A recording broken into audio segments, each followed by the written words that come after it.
Bulag ang Malacanang sa pahayag ng kampo ni VP Sara tungkol sa Oplan Romanov o umano'y banta sa buhay ng pamilya Duterte.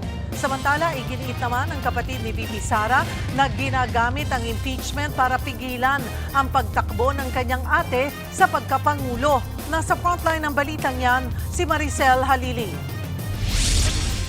Ang pahayag na ito kahapon ng kampo ni Vice President Sara Duterte kaugnay ng umano'y pagbabanta kay Pangulong Bongbong Marcos.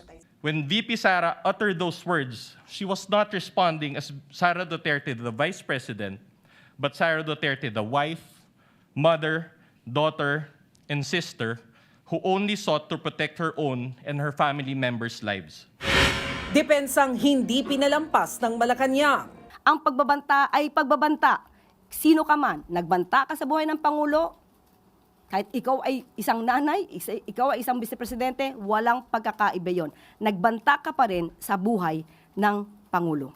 Isa pang ipinunto ng defense team ni VP Sara na trigger lang daw ang bise sa tinawag nilang Operation Romanov o death threat sa kanyang pamilya. She and her family were threatened. And while her response was unconventional, it was justified. What triggered her response was a question about Operation Romanov, which is the plot to eliminate VP Sara and her entire family. Pero hindi yan bumenta sa Malacanang. Kung totoo raw na may banta sa buhay ng pamilya Duterte, bakit hindi nagbigay ng detalye at ebidensya si VP Sara para naimbestigahan ito? Binigyan siya ng pagkakataon, sinulatan siya ng NBI para malaman ang mga sinasabing death threats sa kanya at sa kanyang pamilya. Pero hindi siya tumugon. So anong gagawin po ng ehekutibo kung wala namang maiimbestigahan dahil walang anumang detalyeng ibinibigay ang nag-aakusa patungkol sa Oplan Romanov? Sinagot din ni Yusek Claire Castro ang depensang hindi grave threat, kundi conditional threat ang ginawa ni VP Sara.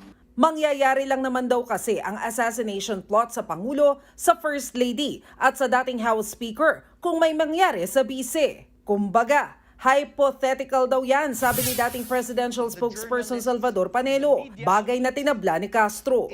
Hindi po yan hypothetical. Dahil mismo si Vice Presidente ang nagsabing, no joke, no joke. Sa impeachment trial kahapon, tinanong din ni Senator Judge Alan Peter Cayetano ang testigong si NBI Senior Agent John Mark Calilong tungkol sa conditional threat. Pero nanindigan si Calilong. How did you characterize that? It wasn't a conditional in your mind because may kinausap na?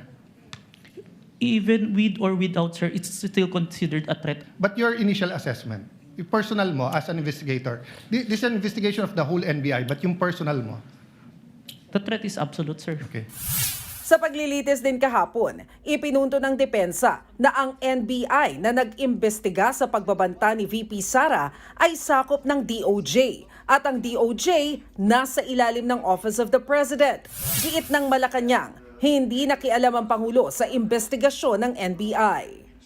Para ipakita at nag-i-insinuate na may kinalaman ang Pangulo sa pag-iimbestigang ito, ito ay ang pinakamababa sigurong klase ng argumento. Ang kapatid naman ni VP Sara na si Davao City Mayor Baste Duterte, iginiit na pinupolitika ang kanyang ate. Kapag kasi na-convict ang bise sa impeachment trial, di na siya pwedeng humawak ng anumang posisyon sa gobyerno.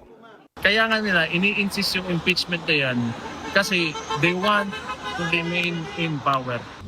They are preventing Vice President Inday Sara Duterte to run for the 2028 election. Tila ganyan din ang ipinunto ni VP Sara. Itigil na muna natin yung pamumulitika at pananawagan nila ng transparency and accountability, pero ang totoong pakay nila ay ang kanilang mga sariling political interest. Huwag tayo mawalan ng pag-asa na merong mangyayaring pagbabago sa ating bayan. Nagbabalita mula sa Frontline, Maricel Halili, News 5. Mga kapatid, Cheryl Cosing po.